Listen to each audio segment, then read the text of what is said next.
Tonight I have a collection of paranormal stories for your listening pleasure, so get comfortable and let the darkness take control.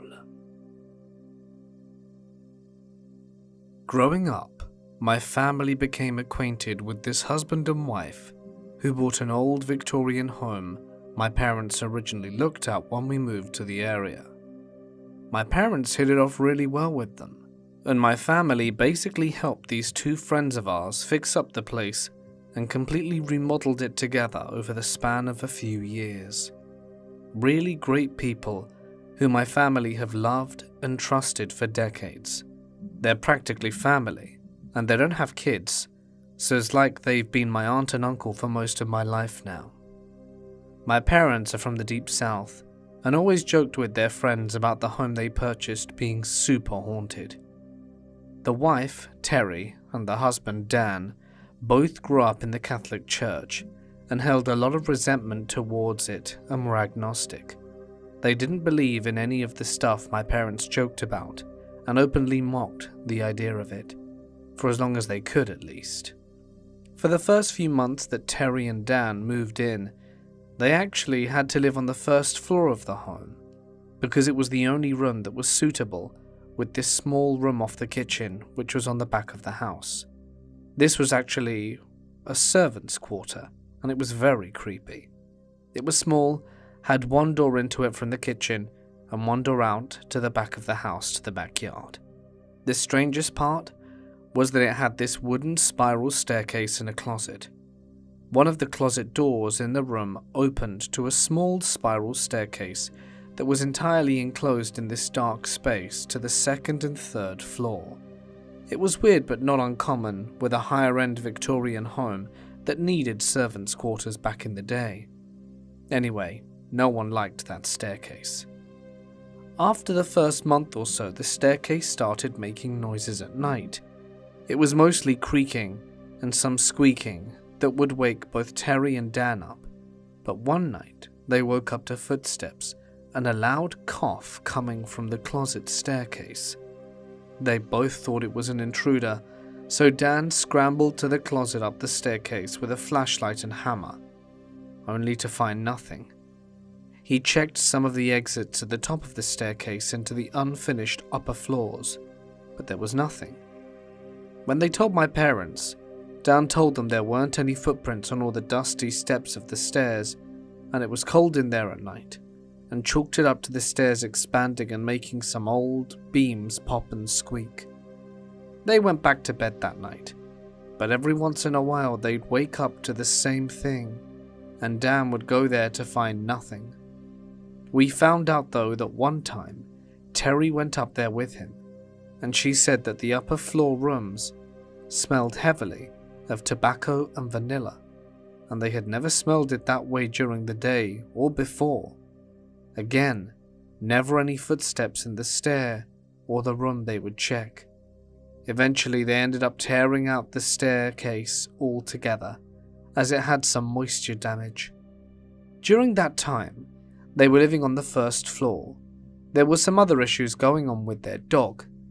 They had this little chihuahua who would regularly growl at the foot of the bed at night, growl and bark at the corners of the room day and night, and often act very skittish when it was normally a very happy and fun-loving dog. They chalked it up to moving into this big new home and having all this construction around, and thought nothing of it until one day, Terry was lounging in the front room watching TV, and she heard their dog whimpering. This is kind of hard to describe, but the first floor ceiling was over 10 feet tall, and many of the front rooms, including the foyer and dining room, were separated by these grand wooden sliding doors that joined together too close. She walked to the dining room and found her dog stuck between two of the wooden sliding doors that had been opened just long enough for the dog to fit halfway through.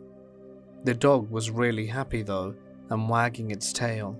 But when she got closer to it, she recoiled because she saw the dog's fur and skin moving back over and over like it was being petted. Then she noticed, through the gap in the doors, that the dog's front legs were in the air, and that it was like something was trying to pull it through. She yelled the dog's name, and immediately the dog's front legs dropped and she scurried out between the doors.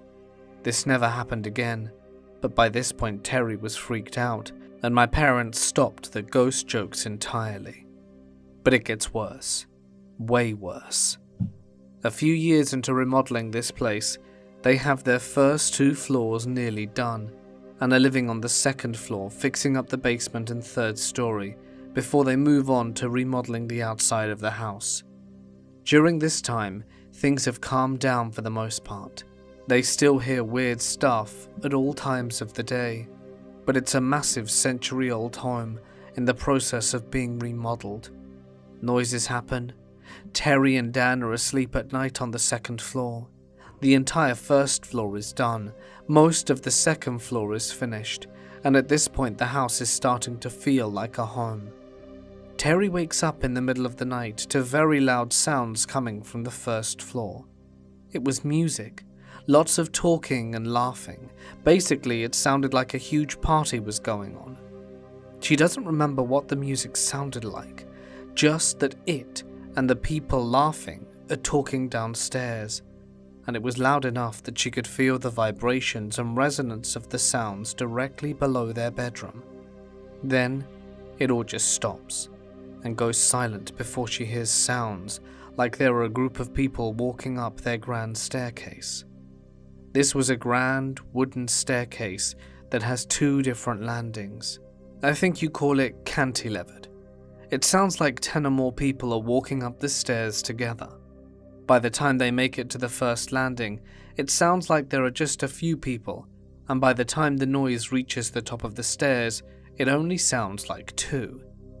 Terry, as you can imagine, was scared to death and threw her head under the covers as she heard the footsteps approach the bedroom, and then her stomach dropped when she heard the door creak open.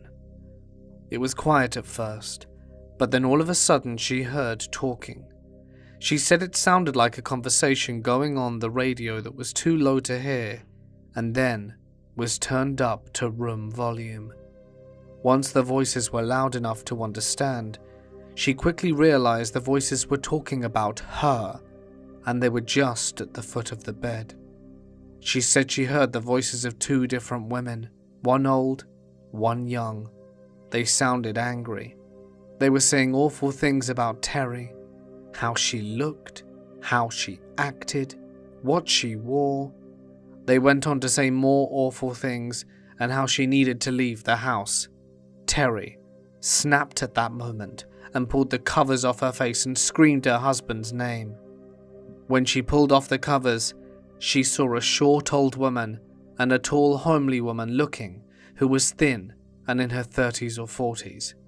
And just as she had seen them, suddenly, they weren't there. She said she only saw a flash of them but got a good enough look to see how mad they were.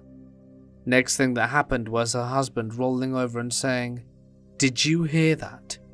Dan apparently never heard the party downstairs, but from the moment the door opened he heard the full conversation the 2 women had about his wife.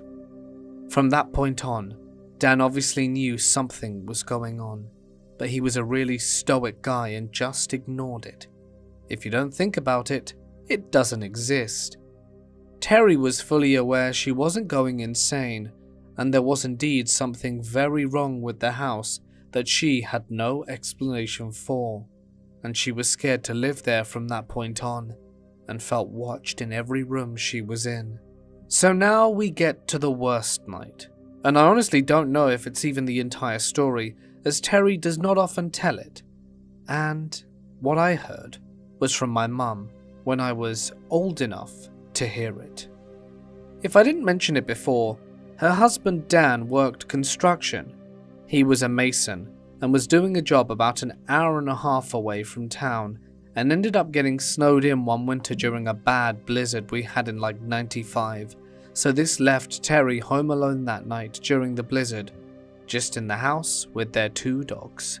What I personally remember of this night was waking up at an hour that I wasn't allowed to be up, because the front doorbell was having a fit which got our dogs barking.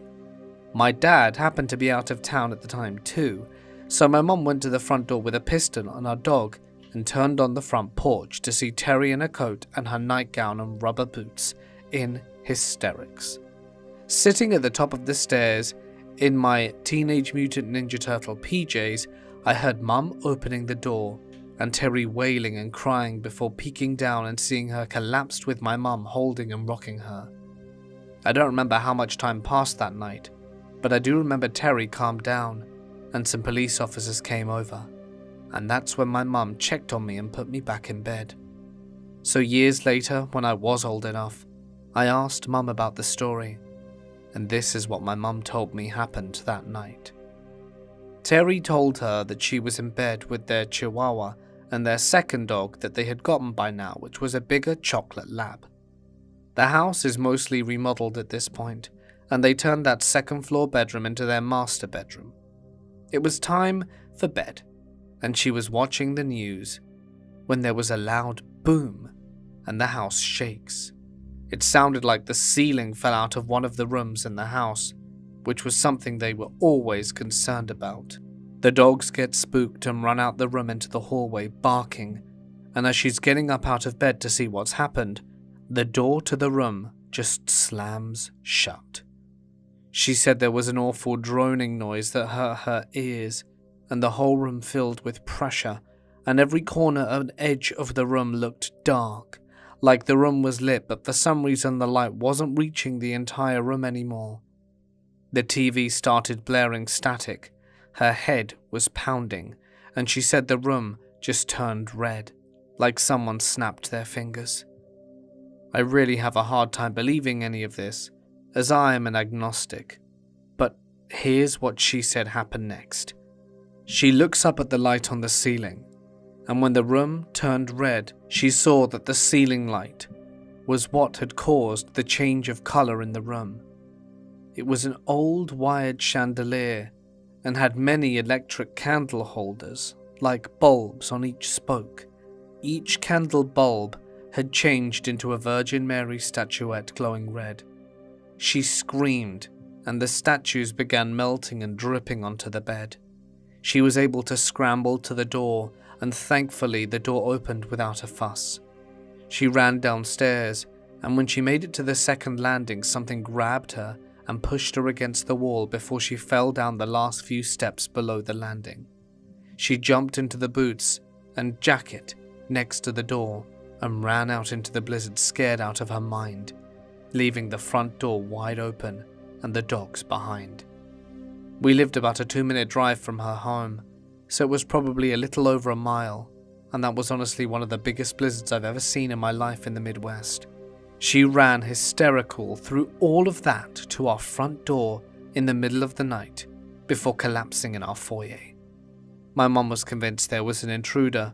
Terry had been assaulted, so my mum called the police, who took a while to get there. The officers who responded called the police chief, who lived a few streets down from Terry's home. He walked on over there in the storm and checked out the house and to see about the dogs. He said the front door was wide open and all the lights in the house were on. Every single one, even the table lamps. He checked every room, every closet, walked the grounds around the house and found no prints in the snow besides his and Terry's. The only snow in the house was the one that he had tracked inside, and what had accumulated at the entryway while the door was left open. The police brought the dogs over to our house later, and Terry stayed at ours the rest of the night and the next day, until the roads were clear enough for Dan to make it back to town and pick up his wife. This really shook Terry up, and at this point they were ready to part with the house and take the loss. In a moment of desperation, she contacted the Catholic church in town for someone to come by and say some sermon or bring some holy water, who knows. She was desperate. They laughed at her and said they don't really do that stuff and that ghosts aren't real, which I can't blame. The Presbyterian preacher in town, though, agreed to walk around the room saying some words from the Bible, and he did. When he was leaving, he asked Terry and Dan if they had asked the ghost to leave yet. He said if you don't tell them you don't want them there, maybe if you tell them that you don't want them there, they'll just leave. So they did. They went in every room and said that they wanted them gone, and that if Terry and Dan didn't get to finish remodeling the house, the city was ready to condemn it and tear it down. And things stopped happening overnight. They ended up finishing the basement and that third story, and the last thing to do was finish up the outside of the house. When they wanted to get ideas for what to paint the front porch and second floor outside balcony, they had my sister take a bunch of pictures from the front and side of the house to visualize paint schemes. My sister had an older Minolta camera, so she had to get the film developed, and when she did, she noticed some startling things, and I actually got to see these pictures with my own eyes as a kid. My sister was freaking out about it before giving it to Terry and Dan. The first floor of the house had this massive parlor with huge windows out to the front and side yard. The developed film showed both windows of the front parlor, and in it, you can see men in period clothes with bowler hats in multiple pictures. In the pictures taken from the front of the house, they are actually staring out at the camera. You could see their expressions and everything, and I remember thinking it was unreal at 9 years old, and there was no way, but there it was. From the shots of the men in the parlor, it appeared that they were smoking or were shrouded in mist. We later learned that the room was a smoking parlor at one point. There was one other part of the house that revealed something in the developed film that was in the second floor outside balcony. The room that exited out onto that balcony from the second floor had a normal door and then a screened wooden storm door on the outside. In every single shot, my sister got off that balcony. There's a little girl in a large poofy dress with a big bow in her hair phased into the door, like she's stuck halfway through it. Nothing spooky happened anymore, but Terry and Dan were done with the remodeling at that point and were ready to get out of the home. Once the house was put on the market though, some of the stuff started up again. They would hear someone running around upstairs in the front room that had access to the outdoor balcony, and sometimes Terry said she'd hear someone that sounded like a little girl humming to herself or bouncing a ball around that wasn't there. Of course, everyone decided it was the little girl from the photos that we took during the remodeling. So that's the story. I've got one more small thing we heard about happening after they sold the house though. I guess Terry ran into the family that bought the home at the grocery store later on. The lady who bought Terry's home actually asked if there was anything weird that happened when Terry and Dan were living there. Terry said maybe, and asked what she meant, and I guess the new homeowners were having trouble with their young daughter. Her grades were slipping in school, as she was a normally straight-A student. So the teachers called a conference with her parents to let her know she was falling asleep in class all the time. When the parents asked the daughter about it, she said she couldn't sleep at night because that was when the little girl wanted to play. Terry told her to go around the house and tell them to leave and they'll stop.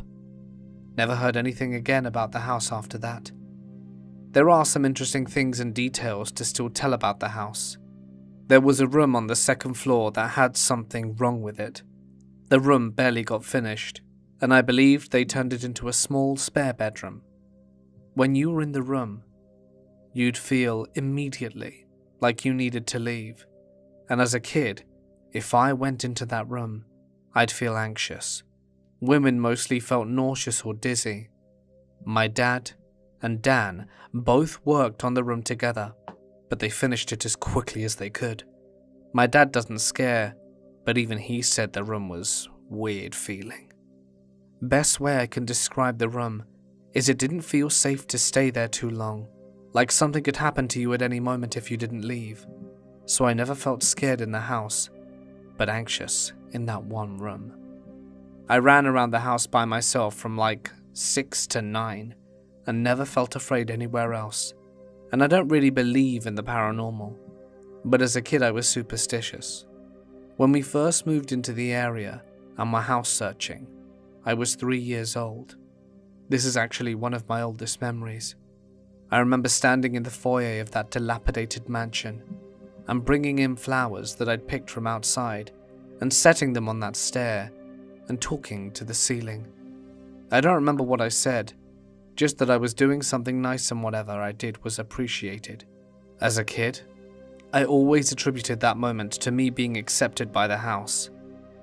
At age 7 on Halloween, my sister and her high school friends played hide and seek in the house and let me play. This was at night, and they left me in the walk-in closet of one of the unfinished rooms in the dark on an unfinished floor. I was in that closet for probably 15 minutes and never felt scared. No one found me, so I walked out and nothing happened. It's really weird, but as a kid I knew nothing would ever happen to me there or scare me, because of the flower thing. After the night of the two women berating Terry and Dan, hearing the whole thing, my mum and Terry began looking more into the history of the house. My mum actually was the curator of the town's museum, and through land records and old documents, they found out quite a bit about the property's history. Turns out it was built in the early 1800s and was originally a larger building that had an attached dormitory. It was one of the first girls' colleges west of the Mississippi, and definitely the first in the surrounding area. At some point though, the dormitory attached to the main building burnt down. Later, after the fire, the college became a boarding house due to its size. It stayed that way for a while before either yellow fever or tuberculosis really started to go rampant in the Midwest, and the building then became an infirmary and sort of convalescent home for people seeking treatment and rehabilitation from the disease.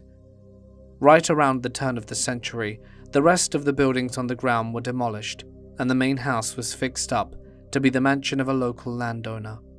It stayed in that family until Terry and Dan bought it. We believe this last family was likely the family of the two women ghosts. The guy who owned the place and sold it to Terry and Dan was one of the last people who lived there. He had lived on the top floor as a teenager when his grandmother had owned the home. When she died in the 70s, the house was just left to nature, and by the time the couple bought it, no one had lived in the house for nearly 30 years. Here's the cool thing. The man who owned the house knew all the family history, who lived in it, when, who it was passed down to. So the patriarch of the family and original owner of the home was his great-grandfather. He was a wealthy landowner and fixed up one of the biggest Victorians in town to be their family home. He passed away though, and his widow lived in that house with her daughter for the rest of their lives, something like 30 or 40 years. When the mother passed, the daughter did soon after. I guess they were very close, and the daughter didn't want to stick around without her mother. Well, you can guess what happens next. When Terry and Dan approached the man who sold the house and asked him about the short old woman and described the homely lithe features of the young woman, the guy immediately knew who they were talking about. He told him that's just his great-gran and great-aunt. He got a kick out of it. They asked him why he never told them the place was haunted. He went on to tell them he didn't believe any of the ghost nonsense and had never experienced anything when he lived there, but that his grandma and great-grandma had always talked about the men in the parlor, and that's how we found out about the front room was a smoking parlor, which we immediately connected to the photos of the men in bowler hats. We never found out who the little girl was. Terry and my mum think she was a victim of yellow fever or tuberculosis when it was being used as a convalescence ward. Also never found out who the hell was haunting the servants' staircase. They seemed to be at peace though whenever my dad and Dan ripped the staircase out. Nothing weird ever happened on that side of the house after that. My boyfriend of 5 years has crushed on me for probably 12 or 13 years. You see, he was 2 grades below me and a bit of a bad boy. While I was popular and in honors/college level classes, I wasn't aware he even existed until I met him at my dad's business 7 years ago. He apparently talked about me being his dream girl and was teased that it would never happen. This is important context to the story. In 2009, he and his best friend Josh were getting into pills due to Josh's grandfather being an amputee and unable to properly attend or understand the need of hiding the medication, thus leaving large amounts of methadone, clompin, and hydrocone and such lying around. This was before the opiate crisis that affected my generation deeply in the last 15 years. 2 days before Christmas 2009, Josh overdosed in the bedroom that my boyfriend is currently staying in. The room has never felt spooky, never anything strange about it, but I've had a few pranks pulled on me that we believe Josh does to basically congratulate my boyfriend on being with the woman he oh so patiently waited for.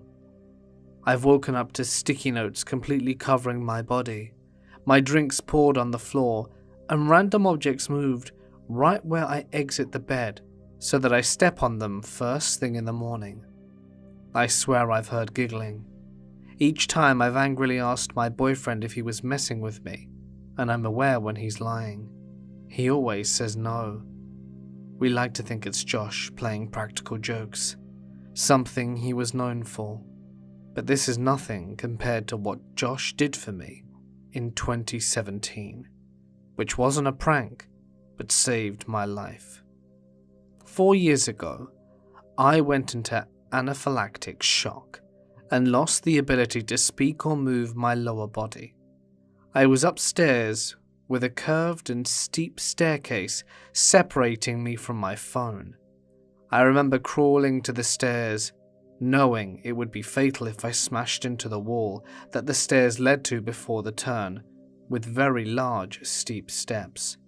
I know that I was extremely oxygen deprived, but I immediately saw Josh and 2 of my deceased best friends ascending the stairs and carry me to the living room couch with my nebulizer and cell phone. I called 911 but had no voice. My friends were gone except Josh. He told me he was going to wake my boyfriend from the hammock in the back of the yard, and suddenly my boyfriend dreamed of his friend saying that I was in trouble. My boyfriend came running into the house, and by this point I was actually dying. I could no longer use any part of my body and no air came into my lungs. When I inhaled, I remembered thinking of my daughter and praying her father would navigate my loss to her and keep memories of me alive.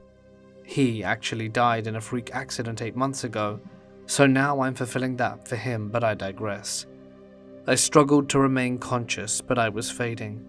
My boyfriend saw the 911 operator on the phone and my sweaty blue body.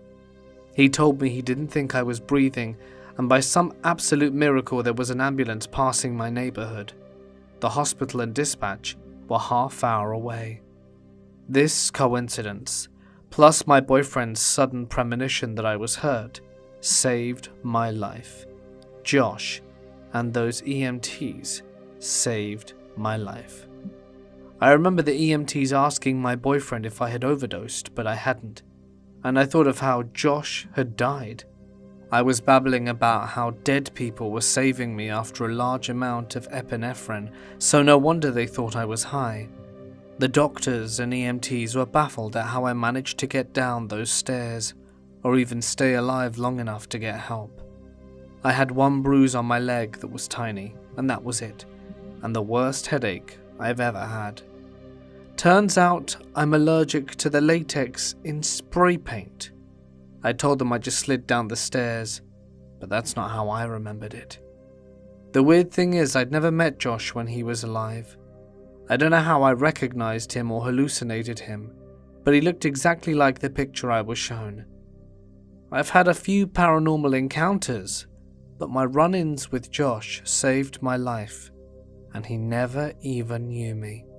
So thanks, Josh, for giving me more time on this earth, and I wish we had met many years before. I do hope he's resting peacefully, just periodically popping in to check on us. We lived in a house where things have always just been kind of weird. Every single one of my friends and family who was the slightest bit intuitive, i.e. more the women who are more accustomed to being on guard than my uncles or dad, and are very out of touch with emotions, independently expressed that our house, particularly the part of the basement that was fully underground, felt wrong. There's a decent amount I could share, but anyway, here's the story. First, you need to know the layout, that's important. The house had the main floor over a basement that partially opened up to the outside, on the back side of the house, and one other side. I had a bedroom in the basement, with a window facing the woods. We owned the 19 acres the house sat on, and on the ground floor there was a deck, which stretched over where the basement opened to the backyard/woods. So from the basement, you exited the backyard under the deck. This deck was accessible outside from the ground, and you could access it from the inside of the house via the living room and primary bedroom. A lot of weird things happened. Like the knocking, there were always knocking sounds on the basement glass doors and windows. My friends heard it too. We always felt like we were being watched. It was deeply unsettling, and the further you went into the basement, the more evil it felt. I know it sounds cliché to say evil, and maybe it was just the primal discomfort of being underground, but something really felt bad back there. The knocking felt intelligent. There were no trees or bushes near the house to cause it, and the knocking moved from window to window or glass door to glass door. While it did sometimes knock on one of the windows upstairs, because most of those windows were on the deck, it mostly stayed downstairs. It was always 3 to 5 knocks at a time. It felt like it was taunting me. It happened more when my parents were not home. They never heard the knocking, but my friends all did when we would be home alone. But fine, maybe this was a person with bad intentions for a teenage girl, a human stalker. I don't really believe in the paranormal actually. However, this experience is what I keep circling back to, and it really makes me doubt all the other weird things I've experienced too. I was downstairs in my room one night. The knocking was much worse this time, but there wasn't any reason why, e.g. the weather was normal and calm. The dog, feeling the weird vibes, was lying protectively on my legs and facing the doorway. He felt uncomfortable enough that he would go on patrol of the house occasionally, and he would bark and growl at the knocking. Suddenly I hear big, heavy footsteps on the deck upstairs. It was so distinctive. I could even tell you that it was a man, and that it sounded like heavy cowboy boots. Heavy, like the steel toe kind, but of course, you can't know for certain they're steel toe. Cowboy boots are also not uncommon in this rural community in southwestern Missouri, Jasper and Newton counties. My dog launched off me and raced upstairs, and I could hear him in front of the windows and glass deck making sounds I've never heard him make. I thought it was just an intruder, so I was very glad that my big dog might scare him off. The thing is though, I never heard the footsteps leave the deck. I call my mum after my dog calms down enough to come back to me, still on edge. I ask if I should call the police. What's the point? If they take over an hour to arrive, I thought. We call a neighbor to drive over and have a look around, but says he didn't see anything and left. I opt to stay upstairs in my parents' bedroom. Again, the bedroom had access to the deck via a glass door. The glass has a privacy film over it to blur the details. I'm sitting on the bed, facing the door on my phone, and my dog is, again, lying protectively on my legs when he's not getting up to patrol the house.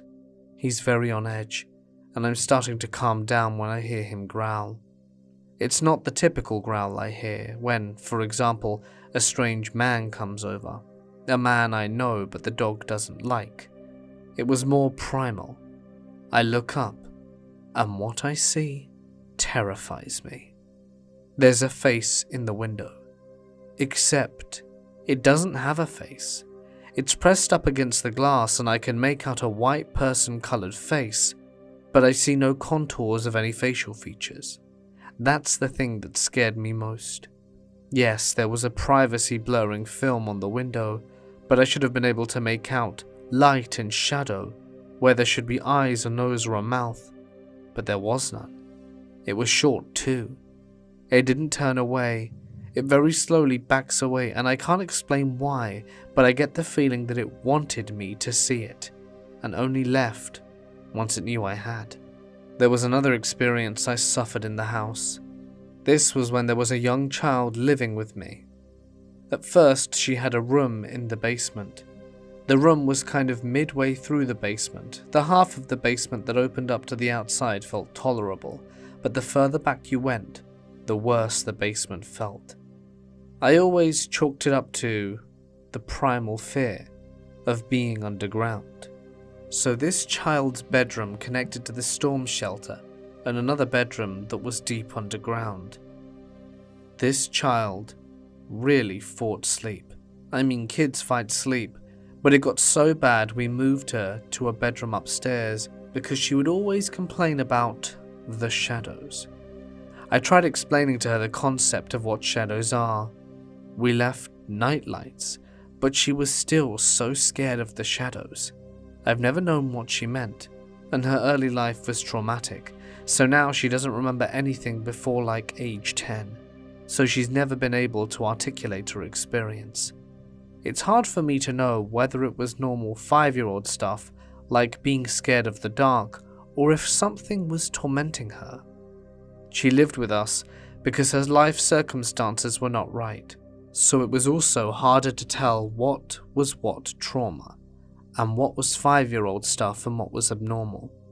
She did get better when we moved her upstairs though.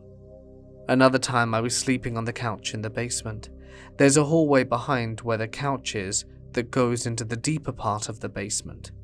The hallway is a straight line with bedrooms on either side in the deep part of the basement before opening out to a wider space where the couch and living area were. I was laying on the couch facing away from the hall when I heard something fall in the back bedroom. I just feel something walk in the living area. It kind of pauses there behind me and I feel paralyzed. I didn't see anything, but the vibes I got were, again, a tall, skinny white man with dark hair. I felt afraid, but not like it was going to hurt me. I started singing hymns, and I felt it leave. There was something else, but it isn't my story to tell, and involved a very vulnerable person. There's also a time that my friend and I went skinny dipping in my pool one night. We heard some strange things, and we all agreed it did not feel like an animal. It was too big, and didn't move like an animal. We all watched the whole night, generally really uncomfortable. I do think we might have seen a camera in the woods though, so it is possible that there were just people living out there. I heard people partying sometimes, but could never discern where exactly the sound was coming from. This is the thing. Some of these things could be explained by people, physical phenomena, or just a really strong electromagnetic field giving me the strange vibes. But the only thing that makes sense, that I can rationalize for the faceless thing, is that I also had a neighbor who turned out to have a thing for teenaged girls. So maybe I just had a stalker. There was also a room in the back of the basement I never went in if I could help it. Nothing happened in there. I just never felt comfortable and hated it. When I first moved in, some friends and I were downstairs when we all heard a very strange sound, like scratching on the wall. We'd felt strange the whole time, but ignored it until this point. I even checked things out, like ley lines or whatever, and the house isn't on one. The previous family who built the house were very Christian, so no occult activity. Sometimes I still doubt what I saw with the faceless face, because it was just so bizarre. When I was younger, about 5 years old or so, my family lived in an older 3-story house in a small town in Michigan. My memories have blurred a bit as we moved away halfway through my kindergarten year, but I do remember there was something odd about that house, and I still occasionally have creepy dreams surrounding that house, though they have been growing infrequent as of late. My family was, at least at the time, the nuclear family. Mom, Dad, myself, and my older sister by 5 years. My parents both worked at a local juice factory on different shifts. This night, my mother was out at work, and my father was watching my sister and me. We were making some popcorn in the kitchen to go with the movie we were watching. It had all the makings of a fun evening with my dad. It did not quite happen that way, however. The kitchen was big, and it had a windowed door that opened into our laundry room, which in turn had a door to the backyard. My sister had walked over to the laundry room door, and my dad was over the stove to the right of the door. I was entering the kitchen from the dining room, which was between the living room and the kitchen. Suddenly terrified, my sister screamed as she passed by the door and promptly ran over to my dad. At this point, I had made it to the kitchen, and as any 5-year-old would be, I was curious what scared my big sister so much. In the process, Dad had taken her back to the door, as she was saying she saw something in the window that scared her, though it wouldn't be until years later that I learnt exactly what that was. My dad was attempting to calm her down, assuring her there was nothing there, and what she saw must have just been a trick of the mind. That was when I saw it myself. Looking up at the window, there was a strange, red tinge to the reflection cast through the kitchen from the dining room, at least at first. Then suddenly the light morphed into what I can only describe as a giant, disembodied demonic head that looked to be made of flames. My eyes widened as the thing seemed to tilt its head down and look at me, and then simply grinned. I, of course, freaked out, lost it, and screamed in terror for my dad too. Eventually we calmed down and made it through the rest of the evening and started off to bed. I remember this part even more vividly than the first encounter, though I was pretty worked up and may have honestly made the next part up in my head. But it does not change what I saw when we turned in. I shared a room and some bunk beds with my sister, and there was a small bathroom attached. The toilet was just inside the door to the left, with just enough space for someone to stand by and be out of view if they desired. This is important because I laid down and grabbed my blankets. I saw a pointed, red, dark tail with a point. You know, the typical ones used in pictures of the devil, just twitching up and down. As I was lying, just waiting inside the bathroom, I said nothing and quietly turned over and did my best to go to sleep, hoping whatever it was would just go away. I also recall this other night, my sister and I shared an upstairs room, and after settling into bed, I looked out of our bedroom to the short hallway that ran between our room and our parents' room at the end of the hallway. There was a window outside that always had some light shining through it. Seeing as we lived in town, on the ceiling in the hallway, there were odd, moving shadows like water flowing over it. I admit it's entirely possible that it was raining and I was just being a frightened kid, but I do remember being terrified anyway, and when my mum came to comfort me, she said it was just dust on the ceiling. I never really thought much about it then, but now I just wonder if she produced a random explanation to calm me down.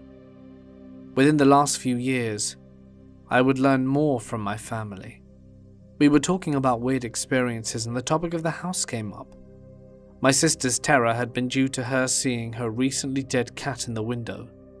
The story was the cat got into some rat poison and died, making me wonder though. My mum also said that my sister and I were always scared of that place and could not stay upstairs due to our fear. She would also mention that at some point while my parents were sleeping, my dad started sleep talking, then rolled over, and her own description, and she doesn't make up these sort of things, is that his eyes were glowing red, and she had to yell and smack him around to get him to wake up. I can't remember much else from that house, but it really stuck with me, and I have to wonder if there are any more memories of that place that are buried deep in my mind. This didn't happen to me, but it happened to a friend of mine. My friend's name is Willow, and this story happened when she moved into a new house. Her house was surrounded by woods and some old abandoned houses. As soon as she moved in, she started noticing weird things happening. It was usually small, almost unnoticeable, and you could only notice if you were really looking for them. It started off as only a few things going missing, which she would assume she just misplaced them. Then it moved to bigger instances, such as doors locking behind her.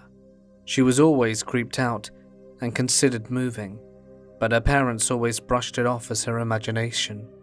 Doors would slam, pictures would move, the stove would turn off and on, or she would wake up to see a shadow moving out of the corner of her eye. On the last occurrence, it was around 2:30 in the morning, and she woke up. She didn't know why she woke up, but she did. She sat up and looked around her room and noticed a figure standing slightly inside of her doorway. Naturally, she planted her ass right on her bed and didn't move an inch, which was the smartest thing to do. She stared at the figure for a few minutes until she heard light tapping sounds, like when someone drums their fingers on a desk. She tensed up, and this is where things get crazy-ish.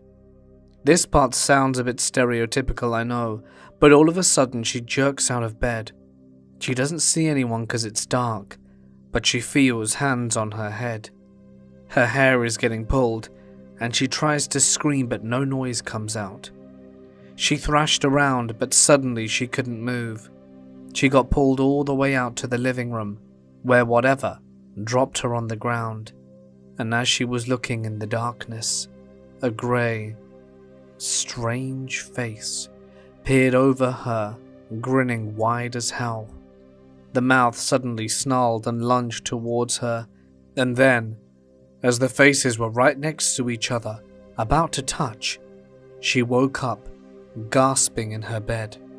Safe to say she moved out of that house and stayed with her friend for 2 weeks before she moved in with her aunt. She was 16 then, and is now 18. Her parents still live in that house, but she hasn't visited once. I grew up in a house built in the 1860s in upstate New York, with zero problems. Then we bought this fixer-upper house in Virginia, built in the 80s, and let me tell you, I love scary stories, but have never encountered so many creepy things as I have in this house. First off, 2 years ago I was nursing my son at 2 a.m. in my bed. My boyfriend always seemed to wake me up with the baby during his infant days, and would just keep us company on his phone while our son ate. We were both very awake that night, just chatting a little, and the dogs were sleeping in the living room, when suddenly we heard the dog's feet on the wooden floors, excitedly panting. Mind you, these are dogs who usually bark if someone enters the house who doesn't live there, and we both heard a man's voice mumbling in our kitchen, as if he was greeting our dogs. My boyfriend looks at me shocked, and then springs up to check, as I'm petrified, but he sees nothing in the entire house. The next occurrence happens a few months later. I'm alone in our large bedroom, just putting things away and tidying up before going to bed. As I turn off the light switch, my boyfriend walks into the room, so he passed right by me. I didn't look straight at him, but I greeted him while turning down the covers. Still no answer. Still sidetracked with plugging in my phone and such, I ask him if he's going to bed, as he was over on his side of the bed standing. He doesn't answer, but I wasn't looking at him. He likes to joke around with me, so I straight up asked, "Are you mad with me right now?" As I finally looked up, he ducks down by his side of the bed, and I seriously thought he was picking up something our son had thrown there. I asked the same question again. Then, my actual boyfriend walks into the room and goes, "Who you talking to?" I had chills over every inch of my body. He just shook his head like, "You're nuts, girl." Since then, there have been a few smaller things that have happened. My son's toy went off in the living room once with no one around it, and one morning my boyfriend came home from the night shift and our laundry basket was in the middle of the kitchen. He thought I'd moved it before bed, but I assured him I had no reason to do so. The reason I'm sharing this now is that I was just cooking in the kitchen and heard whistling from behind me, and earlier today, I heard a human adult cough upstairs, and I'm freaking out. My neighbor is friends with the previous owner's first wife, and she used to live in our home. While she was visiting, I took the opportunity to ask if she'd ever experienced anything in the home. She laughed and said, "Oh yeah, that's just Jimmy's brother," Jimmy being her ex-husband. I finally felt so validated knowing I'm not crazy. About 20 years ago, my 2 children and I rented an apartment. This apartment was on the top floor of a home built in 1910. Everything was fine at first, until after a few nights, once we had settled in for some sleep, I thought I was dreaming about my children, but woke up, their noises very much real. I went to check on them, but they were both asleep, yet the noises persisted. I managed to get back to sleep, but the sounds resumed. I would hear footsteps running across the ceiling, giggling, and laughter. The next day I went to the attic to check things out, but found nothing out of place. That was very bizarre. That night the sounds came back. A few days later, I met my downstairs neighbors, so I asked them about it. The whole building was allegedly haunted by multiple entities. For them, they would have their lights shut off, their faucet turn on and be left running, as well as the apparitions of shadow figures. So we just accepted it. At the time, I'd also experienced my fair share of paranormal activity from my own family. This went on for a while, until we moved into a home I'd bought. It would appear that one of these spirits managed to come with me. We ended up naming it Nout, and now if something goes missing, we kindly ask him to return it. We'll wait a few minutes, and it'll appear somewhere obvious. The cats adore Nout as well. At least, those other kids that haunted the attic stayed behind in that apartment. I had just returned from San Francisco and could not shake that something happened to me at City Lights bookstore. It's a staple of the beatnik culture. Lawrence Ferlinghetti opened the store in the 50s, and it still attracts people with its poetic charm. My first visit was last weekend, and I was on the second story in the poetry room when I felt someone tug my hair. I had it in a low ponytail. I thought it was my boyfriend, maybe signaling that he wanted to exit. I shrugged it off as kind of rude and kept looking at the spines of the books atop of the shelves. All of a sudden, he grabbed my pony and wrenched my head to the left. I began yelling. I was very annoyed. "Stop! What's your—" I stopped mid-sentence because I saw my boyfriend was across the room. There was no one else in the room with us. I was completely dumbfounded. I tried to shake it off, but I went to check my books out and pay my tab and asked the bookkeeper if this place was haunted. She replied with a very firm yes, but even more unsettlingly, she adds that the activity had gotten much more apparent since the seance they performed a month prior. My skin gets chills just thinking about it. What could have this been besides a haunting? Does anyone have any rational explanations for me? This didn't happen to me personally, but my parents when they initially started dating, and always remained skeptics even after their encounter. My mum was living with my grandparents and was getting ready to go out on a date with my dad, as they had just met. She let him in the house, told him to sit in the lounge, and that she was going back upstairs to finish drying her hair, and that she would be right back. My dad sat on the chair in the lounge, and to the right of him could see the door straight into the kitchen. The door was wide open, so no reflections, and he could see a man standing in the sink, no less than 10 feet away from him, quietly leaning at the sink, seeming like he was washing up. My dad was a bit shy initially, and as the man didn't acknowledge him, he just sat patiently waiting for my mum. When my mum returned, my dad quietly asked, "Who's that man in the kitchen?" My mum shook her head, perplexed, and said they were all alone.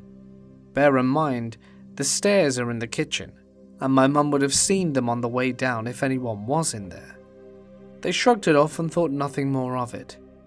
A few weeks later, my dad was looking at some of my mum's family photos and spotted one of her granddad and said, "Oh, that's him, the bloke who was in here the other week at the sink."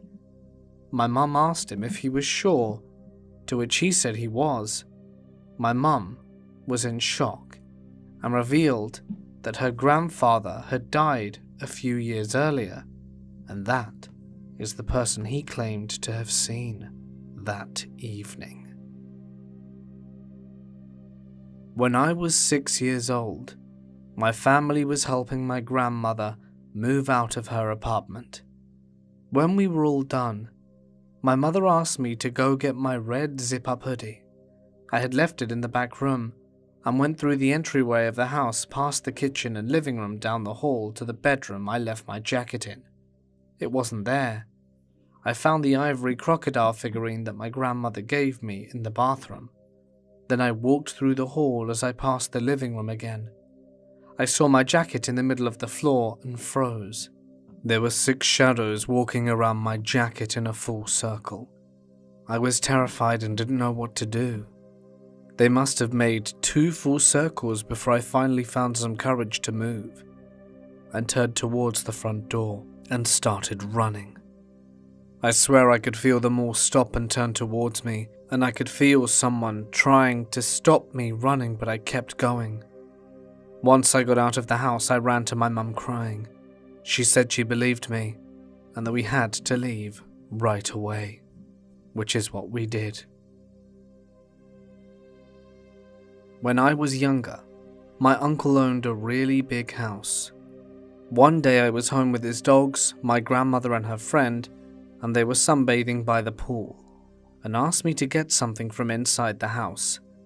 I went in and got the item, and since it was hot outside, I decided to take a little walk around. Then, when I was about to turn a corner of a hallway, I saw a shadow of a foot. The lighting made no sense because it was just a silhouetted foot, like it was about to step into the hallway. I was so shocked and thought I was tripping out until my uncle's dog barked, then went to chase after it. He came back from the other way of the hallway, looking confused, like he couldn't find out whatever it was we just saw.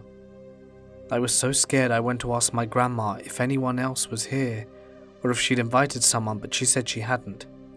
I didn't explain what happened because I didn't think they'd believe me, but the fact the dog saw it too was all I needed to know that I wasn't going crazy, and I genuinely saw something. Let me take you back almost a decade, when I was around 6 or 7. At the time, I lived, and still do, with my grandparents, in a 2-bedroom single trailer with an additional room added on. One night, as I slept with my little sister and my mum in the same bed, I suddenly awoke, heart racing, believing I had just emerged from a nightmare. Upon sitting up, I observed a peculiar short shadow figure in the room. The hallway illuminated its path as it transformed and moved, with its head resembling a sideways lemon, swaying side to side as it glided towards me. Terrified, I sought refuge under the covers and urgently called for my mum. The next encounter happened at my cousin's house. While in the attic, all my younger cousins could see the same shadow figure that the adults could not. It was aggressively slamming doors and accelerating upon noticing me. After that incident, it vanished, right until December of 2020. In the midst of an incident that triggered my depression, being alone at home at the age of 15, a dark feeling compelled me to leave the house immediately. Looking down the hallway, the darkness intensified, prompting me to run outside, pray, and find solace. Since then, I felt a constant sense of being watched at my grandparents' house. Fast forward to the fall of 2021. In the additional part of my grandparents' trailer, I glimpsed an orange/red figure outside. No knees, calves, or head, resembling a corpse. Opening the door, expecting my grandfather, I found no one. In 2022, my grandparents got a new trailer in the same location. Alone every day gave me a feeling of dread, especially in my grandmother's room, leaving me to avoid it. My mum, little sister, and I began seeing a lady in a long white dress, or shadow entity, in our peripheral vision. Recently, the trailer, now flipped, brought a chilling encounter. I spotted the orange figure again, the entire body visible, seemingly gliding. Terrified, I shook uncontrollably and nearly cried. After calming down, I returned to the kitchen only to witness another figure, entirely black with white eyes, standing in the same gliding posture. The house is near an abandoned home, and a nearby neighbor passed away. I'm uncertain if these events are at all related, but I'm hesitant to return home. When I shared my experiences with my grandmother, she advised me to pray. But I thought I'd ask all of you, what should I do? My husband, son, and I just moved to a new apartment almost a month ago. Everything has been fine here so far, except the fact that I have bad dreams nearly every night about my husband, like that he hates me. But anyway, I've had unexplainable scratches on my arms showing up. I figured that I was scratching myself in my sleep. Well, that was until tonight. My husband was sitting at his gaming desk playing his games. I was standing beside his desk, just talking, when I felt a burning sensation on the back of my right upper thigh. I look and there was a scratch. I wasn't wearing any pants, just a t-shirt and underwear, so I figured I somehow scratched myself on something. It was a super long scratch going across my upper thigh and under my butt. I showed my husband and we both said it was weird and not a big deal. Then I feel the sensation again. I look and there's another scratch, above the first, on my lower right butt cheek. It wasn't there 30 seconds earlier. I never left